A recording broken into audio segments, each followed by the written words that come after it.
Social media Patel Prahlad भाई।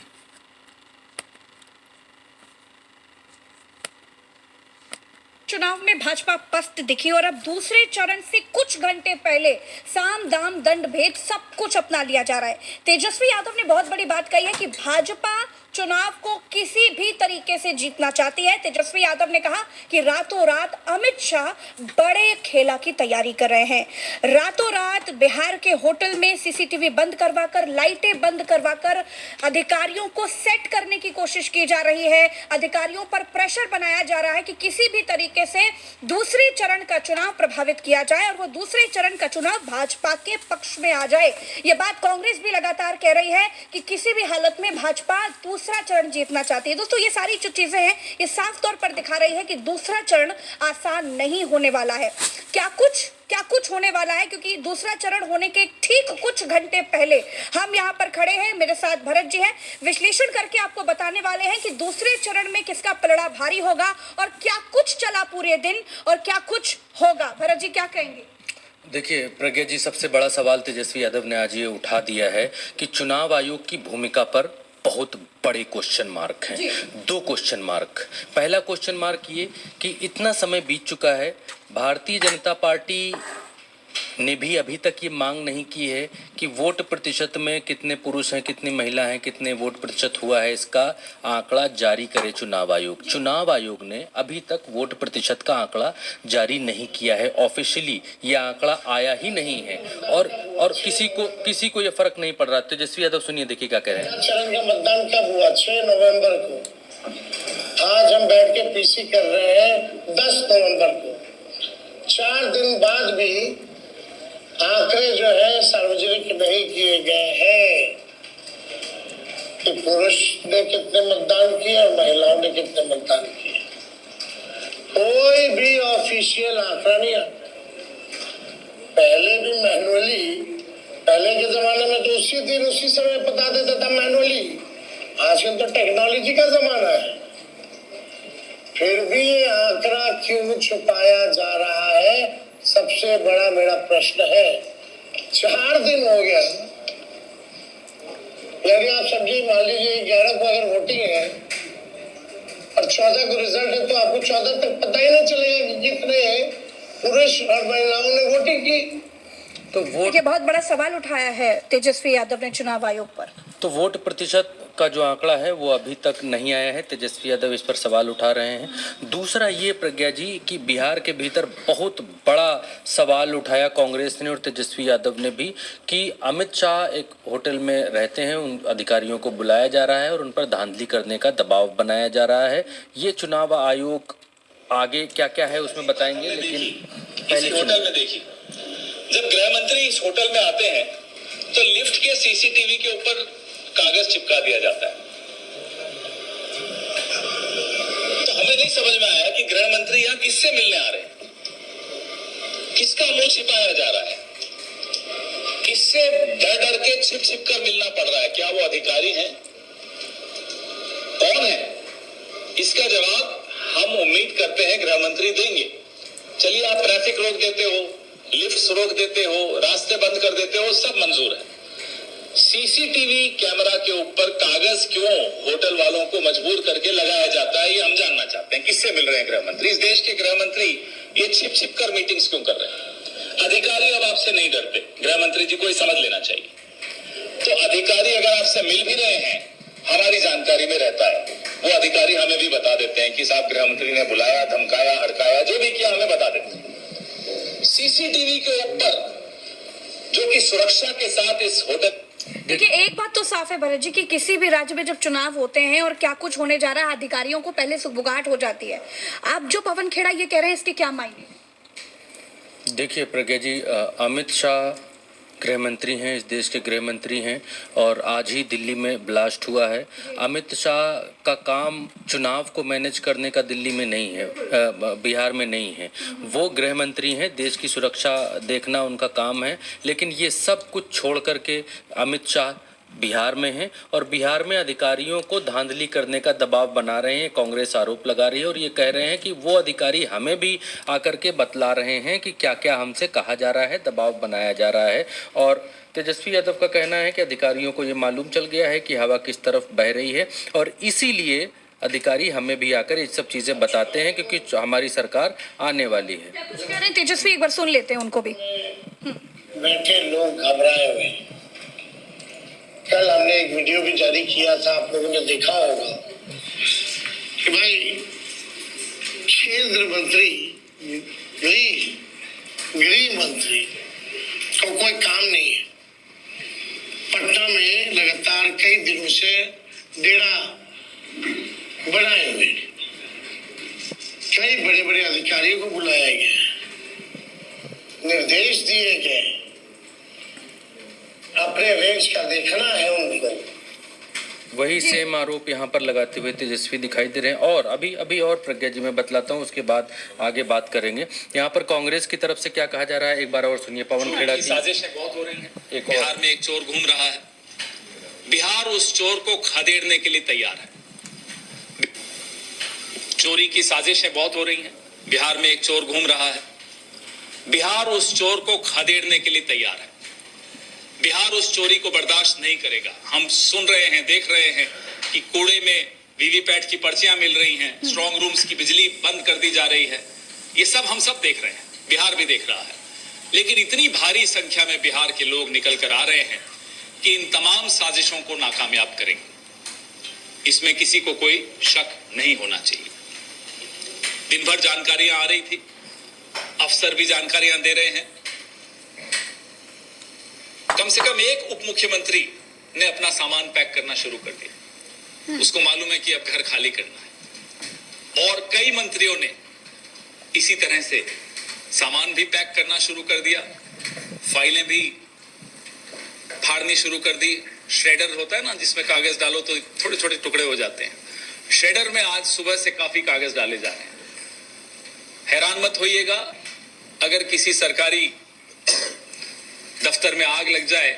ये यहाँ पर पवन खेड़ा प्रज्ञा जी कहते हुए नजर आ रहे हैं कि हम सत्ता आने वाली है, जो अभी महागठबंधन की सत्ता आने वाली है, इसकी वजह से ये सारी चीज़ें कर रहे हैं। लेकिन बिहार के चुनाव को मैनेज करने के लिए भारतीय जनता पार्टी इतना ज़्यादा आतुर है या पगला गई है, या भारतीय जनता पार्टी बिहार में इतनी मेहनत करे, जो भी वर्ड जिसको देना है वो दे सकता है, इतना ज़्यादा मतलब है बिहार के चुनाव को जीतने के लिए, और हार की वजह से इतने तनाव में है कि भारतीय जनता पार्टी को ये समझ में नहीं आ रहा है कि गृह मंत्री का असल काम क्या है, गृह मंत्री को कहाँ लगाया जाना चाहिए, चुनाव मैनेज करने के लिए या देश की सुरक्षा शांति व्यवस्था को मैनेज करने के लिए। अभी जब हम ये बातचीत कर रहे हैं, दिल्ली में 8 लोग मारे गए हैं, ब्लास्ट हुआ है लाल किले के पास में, कार में ब्लास्ट हुआ है, और जिसमें 8 लोग मारे जा चुके हैं, और अमित शाह बिहार में चुनाव को मैनेज कर रहे हैं। जी, कहना चाहती हूँ मैं ये कहना चाह रही हूँ कि भाजपा ये बहुत अच्छी तरीके से समझ रही है कि बिहार का चुनाव किसी भी हाल में जीतना भाजपा के लिए बहुत जरूरी है, क्योंकि इस हार या जीत का जो असर होगा वो आने वाले तमाम चुनावों में पड़ेगा भरत जी, चाहे वो बंगाल का चुनाव हो, चाहे वो उत्तर प्रदेश का चुनाव हो। इसीलिए साम दाम दंड भेद करने की कोशिश की जा रही है। ये बात खुद तेजस्वी यादव और कांग्रेस कह रही है, और इसी के साथ एनडीए के साथी भी समझने लग गए हैं भरत जी कि परिवर्तन होने जा रहा है। जी, एनडीए के साथी हैं, वाजिब बात की आपने, एनडीए के साथी हैं ओम प्रकाश राजभर, और ओम प्रकाश राजभर उत्तर प्रदेश में भारतीय जनता पार्टी की सरकार में मंत्री भी हैं और राष्ट्रीय अध्यक्ष भी हैं, और बिहार में इनकी पार्टी चुनाव भी लड़ रही है। अपने श्रीमुख से ओम प्रकाश राजभर, आइए दिखलाइए इधर, अपने श्रीमुख से ओम प्रकाश राजभर जी इस बात को कहते हैं कि आरजेडी की सरकार बिहार में आ रही है। सुनाइए प्रज्ञा जी। मैंने गूगल पे देखा तो ये देखने को मिला कि ज्यादा जब वोटिंग हुई है तो आरजेडी की सरकार बनी है। जहाँ भी 60 के ऊपर गया है तो आरजेडी की सरकार बनी है। भर की आरजेडी की सरकार वापसी कर रही है। अब इन सब के बीच प्रज्ञा जी, इन सब के बीच एक और खबर है जिस खबर पर आपको नजर डालनी चाहिए, और उस खबर को देखना चाहिए कि नीतीश कुमार को भारतीय जनता पार्टी ने सीएम का पद कैंडिडेट घोषित नहीं किया है, और इस वजह से पहले चरण में इनका बहुत नुकसान हुआ, और इसीलिए नीतीश कुमार के पोस्टर अब लगाए जाने शुरू किए जा चुके हैं, और जिसमें नीतीश कुमार को बताया जा रहा है कि नीतीश कुमार ही मुख्यमंत्री बनेंगे। ये जेडीयू की तरफ से किया जा रहा है। भारतीय जनता पार्टी ने प्रज्ञा जी अभी तक अभी तक नीतीश कुमार के बारे में कुछ नहीं कहा है कि नीतीश कुमार मुख्यमंत्री होंगे कि नहीं होंगे। वो ये कहते हैं कि चुनाव के बाद जो है, चुनाव के बाद तय करेंगे कि क्या होगा, विधायक लोग तय करेंगे। ये एक पोस्टर आपके सामने है। इस पोस्टर में 25 से 30 फिर से नीतीश, जेडीयू की तरफ से पोस्टर जारी किया गया है, क्योंकि पहले चरण में बहुत ज़्यादा हालत ख़राब हो चुकी है एनडीए की, जिसकी वजह से लोगों को एक संदेश देने की कोशिश। नहीं, नीतीश कुमार जी रहेंगे, वोट दे दीजिए, क्योंकि नुकसान जेडीयू का भी ज़्यादा हो रहा है। जब जेडीयू के वोटर को ये लगता है प्रज्ञा जी कि उनका जो मुख्यमंत्री पद का चेहरा है, उनका जो नीतीश कुमार उनके जो हैं वो नहीं आएंगे, वो मुख्यमंत्री नहीं बनेंगे, जीत भी गए तो भी नहीं बनेंगे, तो फिर इनको वोट देने का क्या फ़ायदा है। तो जहाँ जहाँ पर भारतीय जनता पार्टी और जहाँ जहाँ पर एलजेपी लड़ रही है, वहाँ पर ये संदेश गया है कि वहाँ पर लालटेन ही तीर है, ये संदेश जाता हुआ दिखलाई दे रहा है। एक पोस्टर वायरल हो रहा है, ये देखिए, जहाँ दिखे भाजपा लोजपा वहाँ लालटेन ही तीर है। ये पोस्टर आज की तारीख में बिहार के भीतर बहुत भयंकर तरीके से प्रज्ञा जी वायरल हो रहा है। अब एक चीज़ पर और नज़र मैं आपकी लेकर के जाना चाहूँगा, क्योंकि सुबह वोटिंग है और वोटिंग से पहले दर्शकों को अब बताना चाहिए और बतलाना चाहिए कि क्या क्या जुगाड़ और भारतीय जनता पार्टी कर रही है। कपिल सिब्बल ने ये खुलासा किया है प्रज्ञा जी कि वोटरों को भर भर कर हरियाणा से लाद कर लेकर के भारतीय जनता पार्टी अपने पैसे पर बिहार में मतदान कराने को लेकर गई है। और यहाँ तक कहना है कपिल सिब्बल का प्रज्ञा जी कि ये चुनाव रद्द भी हो सकता है अगर ये चीज़ की। चंद्रकांत जी कुछ कह रहे हैं क्या? अच्छा, एक और अभी दिखाते हैं, वो पोस्टर भी दिखाते हैं। और अगर ये साबित हो गया तो चुनाव रद्द भी हो सकता है। देखिए, आइए इधर दिखाइए कपिल सिब्बल क्या कह रहे हैं। जवाब नहीं देंगे और अब साफ जाहिर है कि ये ट्रेन केवल बीजेपी के वोटर्स को ले जा रही थी करनाल से। तो ये उदाहरण आपके सामने अभी आपको दिखाया जाएगा और उसका पैसा बीजेपी दे रही थी, वो खुद कहते हैं। और साथ साथ में वो ये भी कहते हैं कि ये सैनी जी भिजवा रहे हैं हमें। तो आप ये वीडियो सुनिए।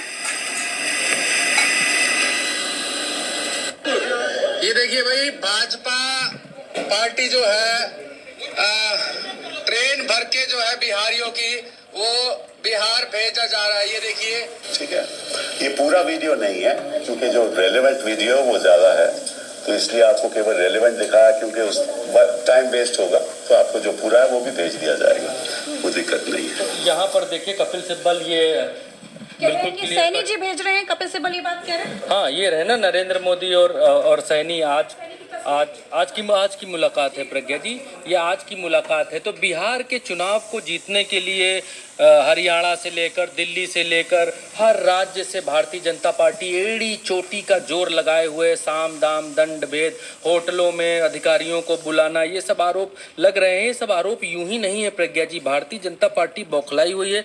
भारतीय जनता पार्टी के पैरों के नीचे से जमीन खिसक रही है प्रज्ञा जी। और जमीन कैसे खिसक रही है उसका अगर आप एक अंदाजा लगाना चाहती हैं तो उसका अंदाजा भी लगा सकती हैं। भारतीय जनता पार्टी से वोटर बहुत नाराज है। ये श्रेयसी सिंह है, भारतीय जनता पार्टी की विधायक हैं, और लोग कैसे इनसे पूछ रहे हैं। देखिए, सुख दुख में साथ देते हैं, हम ऊपर नहीं देखते हैं। जो हमारे बीच आए, हमारे सुख दुख में साथ दे, हमारे समस्याओं को सुने, हम ऐसे नेता के तौर पर चुनते हैं। और इसी प्रकार से इसी तौर पर आपको चुने थे दीदी, लेकिन आप एक बार भी हम लोगों के बीच नहीं आए 5 साल में। नेताओं के बेटे, बड़े बड़े उद्योगपति का बेटा विदेश में पढ़ता है, हमारे बच्चे आज भी सरकारी स्कूल की व्यवस्था देखिए दीदी, आप आज भी देखिए सरकारी स्कूल की व्यवस्था है। आप लोगों का इलाज, नेताओं का इलाज, बहुत बड़े बड़े उद्योगपतियों का इलाज जो है कि लंदन में होता है, पेरिस में, अमेरिका में होता है, लेकिन हम लोग घुट घुट के मर जाते हैं। हमारे आंखों के सामने हमारे माँ को ऑक्सीजन नहीं मिलता है, बताइए हमारे दिल पर क्या बीतता होगा। आपके माँ का अगर ये ऑक्सीजन नहीं मिलता आपके आंख के सामने और वो मर रही है घुट घुट के, आपके दिल पर कैसा बीतता होगा बताइए। ये हाल है बिहार में भरत जी। इससे पहले हमने देखा कि विजय सिन्हा जो उप मुख्यमंत्री थे, उनको लोगों ने, क्योंकि उन्होंने अपने क्षेत्र में, अपने राज्य में, क्योंकि वो उप मुख्यमंत्री हैं और इतने बड़े पद पर रहते हुए वो अपने क्षेत्र में, अपने बिहार में विकास नहीं कर पाए, जिसके लिए लोगों ने नाराज होकर के उनके ऊपर गोबर फेंका, चप्पल उनकी गाड़ी पर फेंकी। और अब ये श्रेयसी सिंह है जिसमें उनको सामने पकड़ कर लोगों ने बोला कि हम आपको वोट दे और अब आप क्या करने के लिए आई हैं। ये है भाजपा की असलियत, ये है भाजपा की सच्चाई जो बिहार के लोग को। चिरैया से प्रत्याशी हैं भारतीय जनता पार्टी के बाबू प्रसाद, वो हाँ बाबूलाल प्रसाद, वो ये देखिए, आइए इधर आइए, देखिए देखिए उधर दिखाइए, लगाइए क्या कर रहे हैं। भारतीय जनता पार्टी का पटका पहने हुए रात में पैसे बांट रहे हैं, ये देखिए नोट, ये देखिए नोट, ये इस वीडियो की पुष्टि हम नहीं करते, लेकिन ये तमाम सूत्र मैं बताता हूँ ना प्रज्ञा जी, मैं बताता हूँ। राष्ट्रीय जनता दल, आइए इधर आइए, राष्ट्रीय जनता दल ने इस वीडियो को ट्वीट किया है और लिखा है, चुनाव आयोग को छाती पर चढ़कर चिरैया का यह भ्रष्ट बीजेपी विधायक खुलेआम मतदाताओं को पैसे बांट रहा है, लेकिन मजाल है कि बिका हुआ चुनाव आयोग इसे रोक सके। दो डरपोक डकैत लोकतंत्र को आग में झोंक रहे हैं, बिहार में तुम्हारा ये गंदा खेल नहीं चलेगा। दो डरपोक डकैत किसको कह रहे हैं? ये आपको दिख गया पूरा ट्वीट हाँ? नहीं दिखा तो मुंह से बोलना चाहिए ना आपको कि नहीं दिखा या ब्लर हो। फिर से दिखाइए रॉकी, कोई बात नहीं, हो जाता है। हाँ दिखाइए भरत जी, कोई बात नहीं, थोड़ा इसको आगे करिए।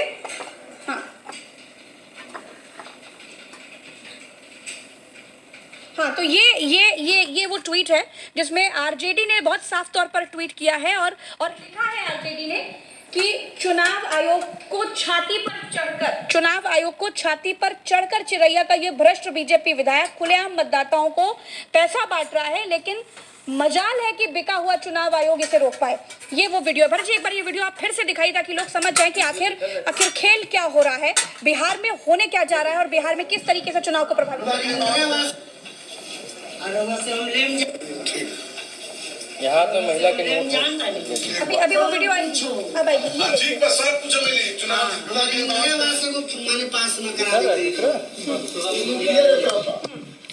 तो ये हाल है भरत जी बिहार में, ये हो रहा है कि किसी भी हाल में चुनाव जीतने के लिए। एक तस्वीर और आई है, आरजेडी ने ट्वीट किया है कि चुनाव आयोग यह क्या धांधली कर रहा है। सिवान जिले में महाराजगंज विधानसभा क्षेत्र में वीवीपैट की पर्चियां सड़क के किनारे मिली। दो बाहरी डकैत चुनाव आयोग के साथ मिलकर बिहार में लोकतंत्र को गड्ढे में दफनाना चाहते हैं। अगर चुनाव आयोग की नीयत, नीति और सच्चा, निष्पक्ष, पारदर्शी है तो इसे अविलंब स्पष्ट करे। अब इस वीडियो में आप देखेंगी प्रज्ञा जी, इस वीडियो में देखेंगी तो आपको लालटेन या तीर की ही ये वीवीपैट की पर्चियां दिखाई देंगी। क्यों है? भारतीय जनता पार्टी का एक भी वीवीपैट की पर्ची नहीं है, देखिए भाजपा की एक भी पर्ची नहीं है। और चुनाव आयोग देखिए लालटेन, ठीक है, चुनाव आयोग इस बात को कहता है कि ये सब पर्चियां, ये देखिए तीर की पर्ची, ये वो पर्चियां हैं जो मॉक पोल की पर्चियां हैं, लेकिन मॉक पोल में सिर्फ और सिर्फ ये लालटेन पर ही मोहर लगा कर फेंका है क्या इन लोगों ने? ये देखिए तीर और लालटेन पर ही मोहर लगा कर वीवीपैट की पर्चियां फेंकी गई हैं क्या प्रज्ञा जी? सवाल ये एक बहुत बड़ी बात है कि आखिर सिर्फ और सिर्फ लालटेन या फिर आरजेडी को ही नुकसान नहीं है, जेडीयू को भी नुकसान पहुंचाने की पूरी कोशिश की जा रही है, क्योंकि वीवीपैट की जो पर्चियां हैं वो सिर्फ दो पार्टियों की दिखाई दे रही है। ब्लैक बोर्ड भी है लेकिन ज्यादातर लालटेन और तीर की है, और ये उसी वाले नैरेटिव को सिद्ध करता है जो बिहार में चल रहा है, क्योंकि इससे पहले बिहार की जनता नीतीश कुमार के वोटर दूध का जला झेल चुके हैं, इसीलिए अब छाछ भी फूक फूक करके पी रहे हैं। यही हाल है। और भरत जी, एक बार राजनाथ सिंह ने क्या कुछ कहा उस पर भी हमको बात कर लेना चाहिए, क्योंकि जेडीयू को लेकर के जो विचार हैं वो किस तरीके से राजनाथ सिंह के पेट से मुंह पर आ गए, वो देख लीजिए जरा। आज तो मैं आपसे चर्चा यह करने के लिए आया हूं, यह चाहे जेडीयू, चाहे ये आरजेडी हो, चाहे कांग्रेस हो। ये फिर से सुनाइए, ये सुनाइए, क्योंकि दिल में जो था वो साफ तौर पर निकलकर सामने आ गया। देखिए, यह चाहे जेडीयू, चाहे ये आरजेडी हो, चाहे यह चाहे जेडीयू, चाहे ये आरजेडी हो, चाहे कांग्रेस हो, यह सब सारी राजनीतिक पार्टियां हमारे बिहार की जनता की आंखों में धूल झोंक कर उसका समर्थन हासिल करना चाहते हैं। अभी तक तो जेडीयू का नाम दबे जुबान से लिया जा रहा था, अंदर अंदर लिया जा रहा था, क्योंकि खेल करना था, भाजपा को किसी भी हाल में अपना मुख्यमंत्री बिहार में चाहिए। लेकिन क्योंकि आप जब बार बार किसी का नाम लेते हैं तो वो एक बार आपके मुंह से दबी जुबान के बाद भी खुलेआम निकल आता है, और वही समय राजनाथ सिंह के साथ हुआ, और वो जेडीयू का भी नाम ले गए आरजेडी के साथ। तो देखिए, कुल मिलाकर के बहुत तैयारियां चल रही हैं, और ये तैयारियां सिर्फ इसलिए चल रही हैं क्योंकि पहला चरण जो रहा वो बीजेपी के लिए बहुत मुश्किल रहा। एक तरीके से बीजेपी पूरी तरह पस्त पड़ गई और अब दूसरे चरण में भी वैसा ही हाल ना हो, क्योंकि जिस तरह का वोटिंग परसेंटेज पहले चरण में था वैसा ही उससे ज्यादा होता हुआ दिख रहा है कि दूसरे चरण में भी होगा। और दूसरे चरण में भी क्योंकि सीमांचल का इलाका और तमाम वो इलाके हैं जिसमें विपक्ष मजबूत है, तो ऐसा दिख रहा है कि दूसरे चरण से डरकर ये तमाम चीजें हो रही है। तो फिलहाल हमारे साथ इतना ही। बिहार की एक भी खबर दोस्तों छूटने नहीं देंगे और आपको हर एक खबर से रूबरू कराएंगे। बिहार में क्या कुछ हो रहा है वो आपको बताते रहेंगे और बिहार में सुबह से ही जब वोटिंग शुरू होगी तो आपको उल्टा चश्मा यूसी पर तमाम खबरें मिलने लगेंगी। एक भी सच्ची खबर छूटने ना पाए उसके लिए दोस्तों चैनल को सब्सक्राइब